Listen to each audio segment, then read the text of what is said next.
Hello and welcome to Enough, Stop Bullying in El Paso County. The show is dedicated to putting an end to bullying. I launched the effort to stand up to bullying 2 years ago when I noticed an increase in the number of bullying incidents coming into our office. Whether you have children or not, you should be concerned. Every 7 minutes a child is bullied on a school playground, and over 85% of those instances occur without any intervention. We can make a difference. Here's what we've done so far. In 2010, the El Paso County Sheriff's Office Anti-Bullying Coalition was formed. Their mission? To educate the community on the growing dangers of bullying and to spread the message that bullying will not be tolerated. In 2011, El Paso County Commissioners signed a proclamation proclaiming El Paso County to be a bully-free zone. We've partnered with local school districts and organizations to strengthen our efforts, and now we're hitting the airwaves with the help of the El Paso School District and KTSM News Channel 9. Bullying stories are everywhere. Just about everybody has experienced bullying in one form or another. It can be verbal, like name-calling, teasing, or social, like spreading rumors, or physical, and that could involve hitting, punching, shoving. Bullying at school can happen peer-to-peer, older kids to younger ones, or in some cases a teacher, either as a victim or a culprit. With today's technology, the problem has now crossed virtual borders. Cyberbullying, it's a serious problem that can cause long-term damage to victims and to bullies. Bullying has extended beyond the classroom to our streets and online. Join us in our effort to live beyond hate and take a stand. Hello and welcome to the second episode of Enough, a show dedicated to putting an end to bullying in El Paso County.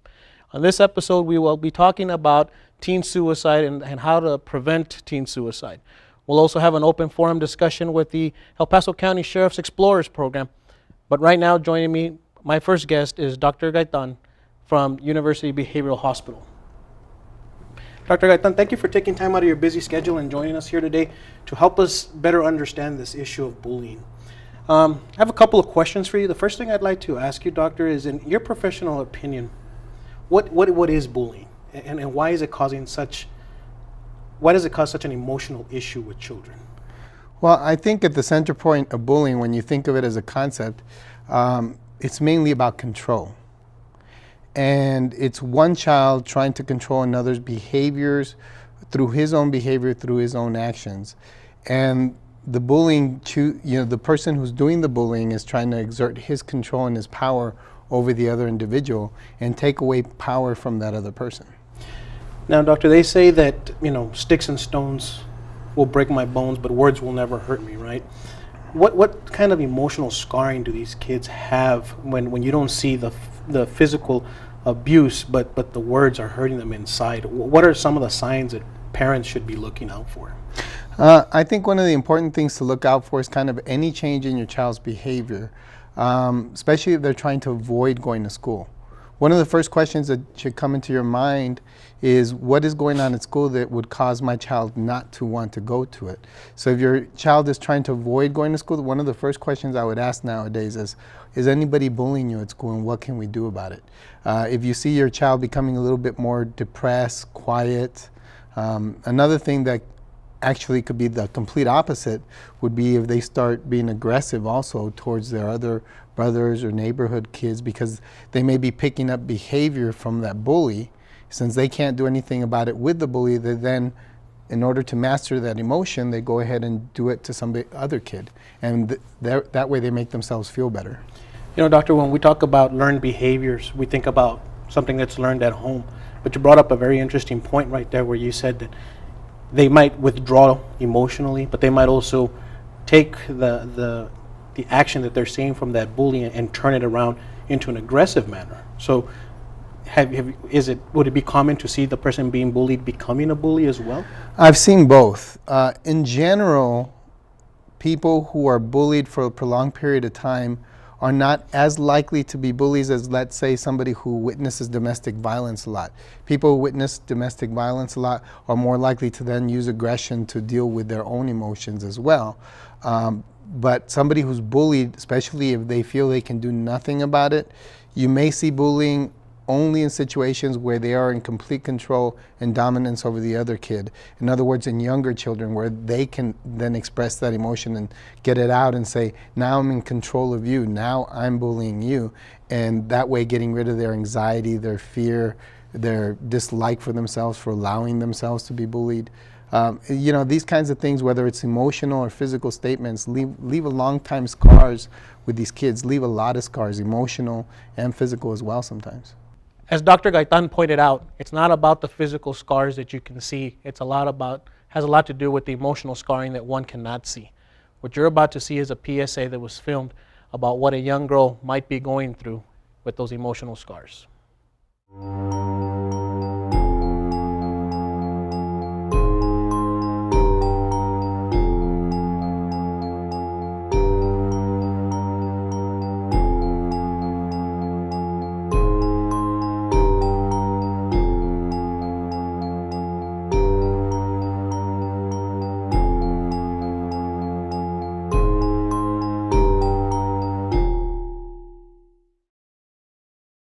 Are you seeing an increase in children coming in regards to bullying issues?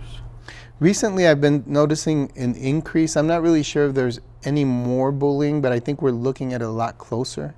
And I think that's actually good in certain ways and can actually bring out more things that before we didn't catch. There were probably lots of depressed kids when we grew up. We just didn't know about it because they kept quiet about it. Now that we're looking a little bit closer, we're noticing all the effects that bullying had and has, especially with all the social media, and you see, you know, tapes on kids being bullied all the time, and kids are trying to stand up a little bit more against this kind of behavior. And I think all we can do is try and help them. So I think that's what we're seeing a lot more of. Certainly in the hospital, I've been seeing recently, I can count off the top of my head, inside the last 2 months, I can think of 4 cases where kids have come in suicidal because they just don't want to go to school anymore, and they can't stand being bullied so much that they'd rather escape in death than deal with it and continue dealing with it in real life. Well, Doctor, once again, thank you for taking time out of your busy schedule and helping us answer some of these very important, pressing questions. And that's what we're trying to do with this show, is to show the community that right now there's a spotlight on this issue. It's not what we used to think as when we were growing up. A lot of people would say, it's just kids being kids. Well, a lot of times those emotional scars, you know, we've carried them for, a lot of people have carried them through, you know, into adulthood. And that might have led to maybe some of those family violence issues now as an adult and stuff. But Doctor, thank you very much for taking time, for being out here with us and helping the coalition on their mission. I appreciate it. Thank you. Oh, you're welcome. Many local experts say the tragedy of teen suicide and suicidal behaviors is getting worse. At News Channel 9, we're determined to find out why and what's being done to prevent it. He didn't appear to be unhappy. It was a really shocking and traumatic experience. And he committed suicide with carbon monoxide poisoning, and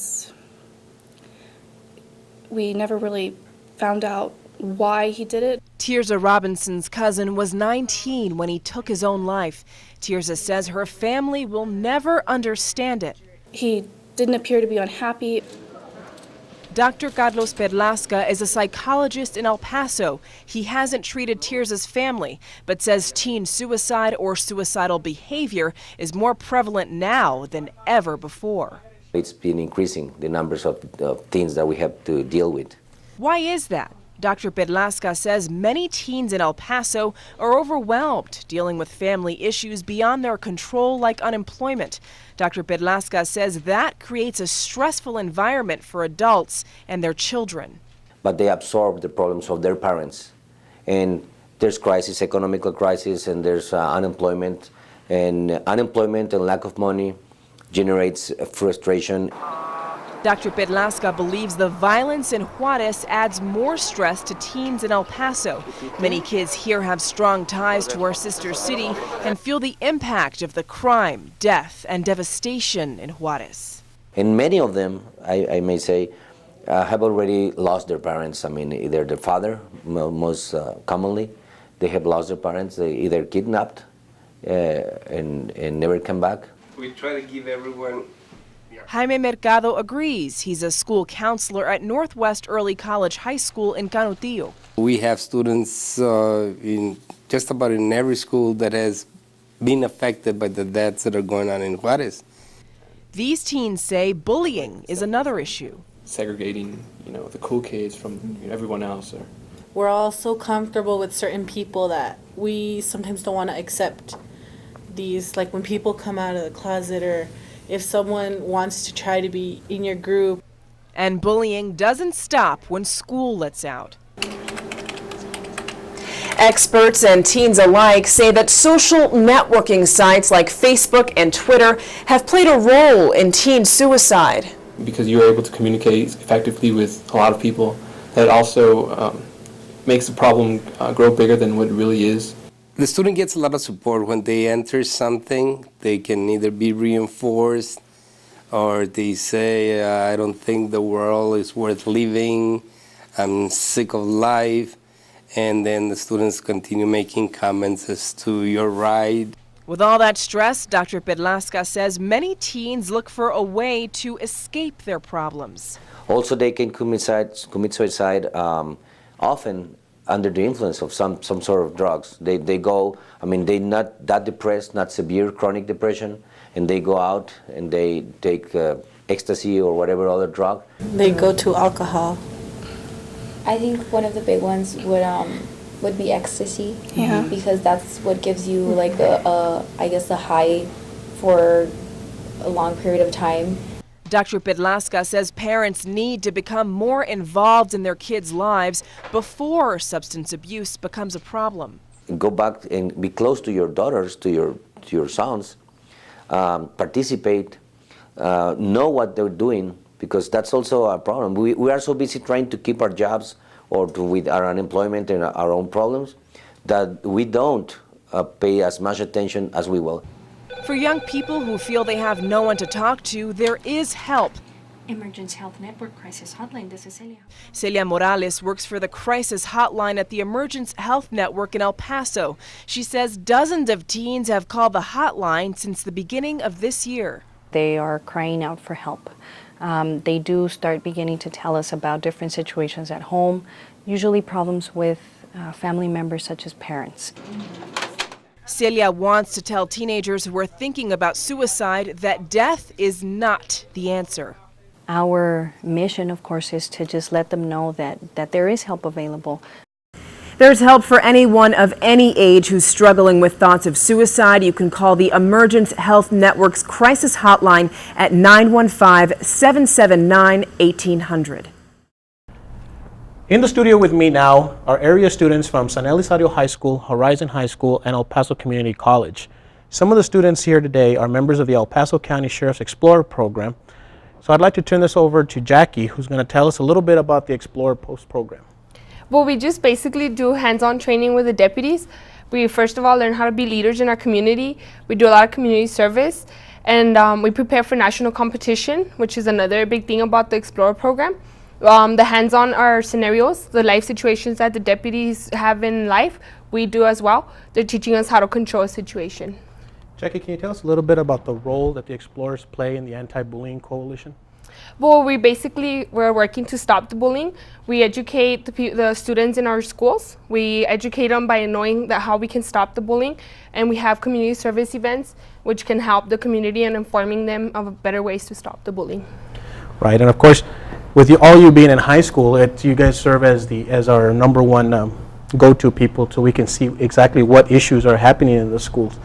I know some of you have experienced bullying. Either you all have seen live bullying. Dulce, you were telling us about a story earlier about somebody that you had seen bullied.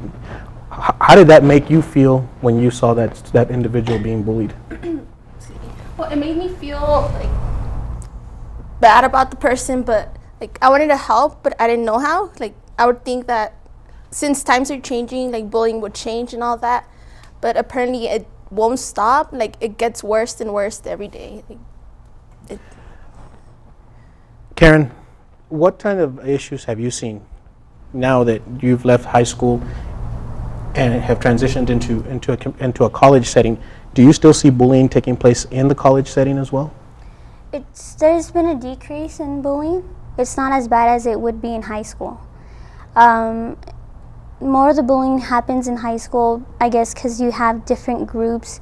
You have the jocks, those who are in the sports, those who are, they call them nerds, those who are more towards the science and the maths. So they kind of isolate themselves from other groups, and they form their own cliques.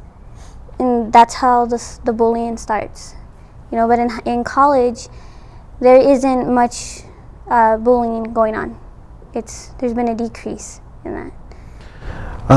You're one of the athletes at your local high school. You're really involved in a lot of the things that take place in your high school, and I know we've had a chance to talk on several occasions where you've shared stories with us. What's the most common type of bullying that you see taking place in high school? I mean, we had talked about it. It's not really a physical; it's more of a verbal and emotional type of abuse. Is that correct? That is correct. It does take most of the bullying in my high school is emotional, because I guess the way the appearances they are, the way they look, I guess that they like to satirize them. But I think that's one of the biggest things that, I mean, why people get picked on a lot. I mean, I guess it all goes by their appearance. Ariana, what kind of bullying have you seen in your high school? Personally, I've actually had an acquaintance that was bullied through Facebook, and I guess the person didn't mean it directly, but it turned into a bigger problem, and it actually started affecting her in school. So it started affecting her grades and stuff like She that? didn't allow it to affect her in school, but it was a problem, and even teachers and the administrators realized that there was a problem. I guess now that we're in that era of technology, you know, you're not just being bullied, you know, in person or face to face. Now you have, you know, cyberbullying, you know, your Facebook, your Twitter accounts. How many of you all have Facebook and Twitter accounts? I guess pretty much everybody, right? And I'm sure that you guys have seen, it can get pretty nasty and pretty harsh the way you all exchange messages and stuff like that. Do you all think that it's worse because it reaches more people on cyber when you're doing the cyberbullying than when you do it in person?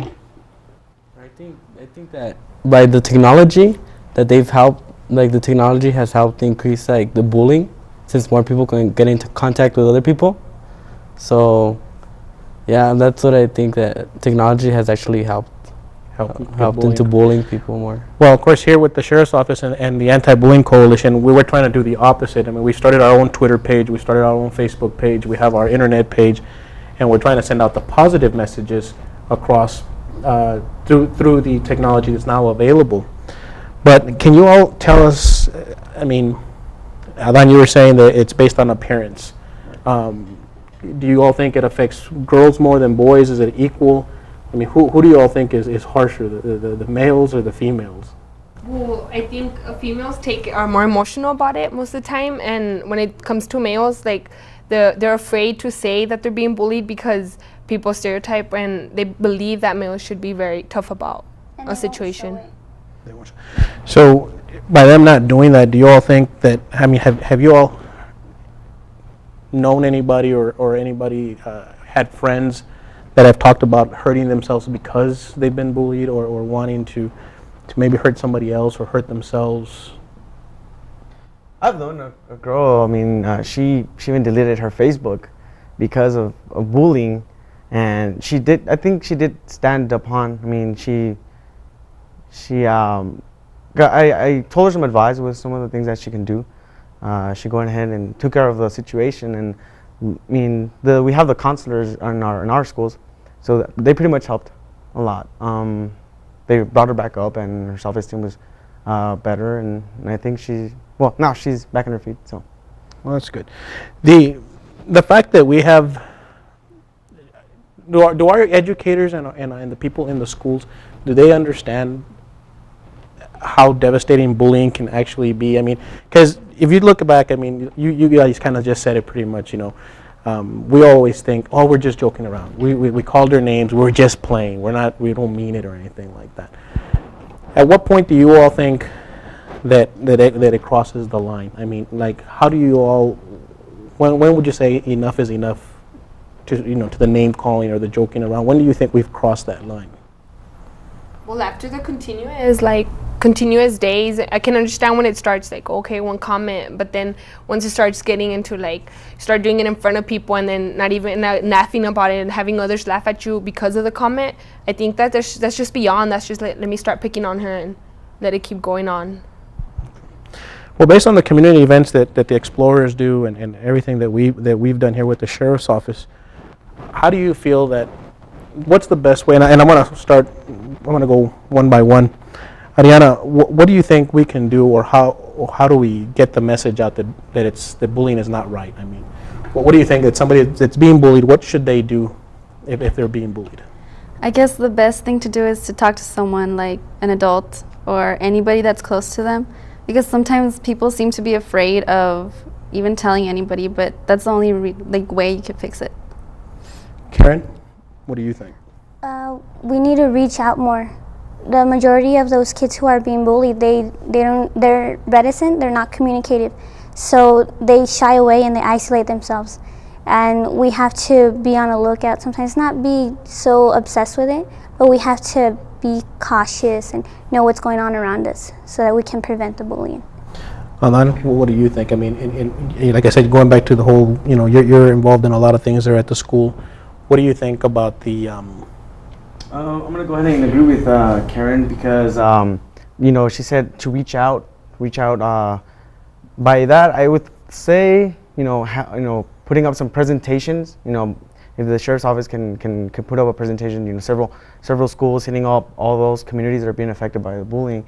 I think, even the students that are there and at that presentation are going to hear from it, and they're going to, try to. It depends on the presentation. It'll be all better. Dulce, any further advice that you might have for somebody that's being bullied and is afraid, for somebody that might be watching right now? What do you think? What would you like to tell them if they're being bullied and don't want to say something? Well, I would just ignore the fact that you're being bullied or talk to someone, because sometimes the person that bullies you, if you just ignore them, that gets them that they don't care. So why even bother and focusing on the person that's bullying you, and just be yourself and don't care about what others say, and talk to people about what's happening to you so they won't let it happen to them or get to the point that it's getting really bad. So basically what you're kind of saying is basically take a stand and be yourself. Don't let anybody try to change you. Don't care about what people are saying, or if it's hurting you, go talk to someone and make that person stop or confront them. Just confront them. David, what would you do if you were being bullied? What would be the first thing you do, or what do you think somebody should do? I think first I would try to tell him to stop, and then if I couldn't do, I was kept getting bullied, I would go tell someone.